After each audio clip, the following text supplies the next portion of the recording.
In this video, we will be looking at the New York State Education Department Computer Science and Digital Fluency Standards for the 2-3 grade band in the concept area of cybersecurity.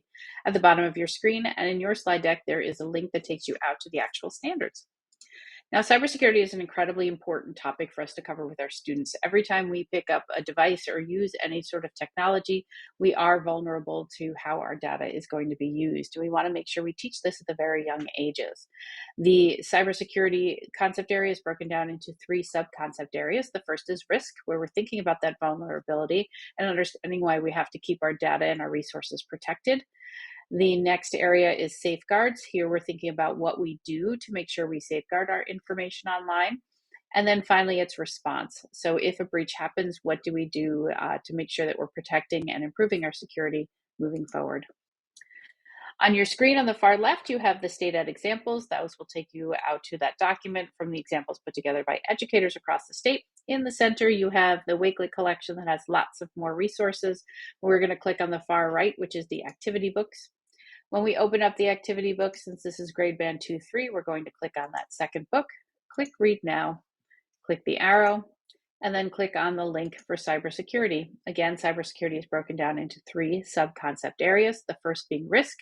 That first standard says compare reasons why an individual should keep information private or make it public. So you're thinking about the positive and negative aspects of sharing information. This could be a sorting activity. It could have your students create different profiles and talk about the pros and cons of sharing information. There's some more resources for you. I highly recommend you take a peek at the one from Cyber or the Culture of Cybersecurity. They have some great resources for you for free. Under safeguards, number 2, you have compare and contrast behaviors that do and do not keep information secure. So you're thinking about what you do and what you shouldn't do. So again, this can be a compare and contrast. You can talk about positive and negative behaviors online. This ties very nicely into the ethics that we talked about and impacts of computing.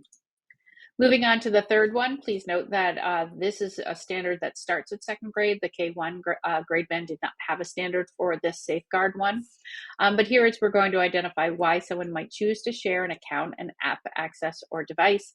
So you could have your students talk about maybe they share Netflix with grandma, or maybe they have their passwords taped to the desk at school, but why that's not okay in other locations.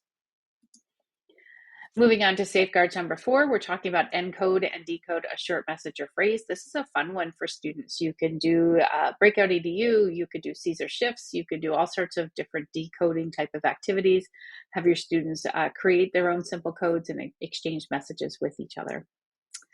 And then finally, the last one that we're going to talk about is response. And there's only one standard in this area, and it's identify unusual activity of applications and devices that should be reported to a responsible adult. So here we want our students to think about those pop-ups and thinking before they click, watching for clickbait, thinking about chatting online, whether they're real people and who they really are.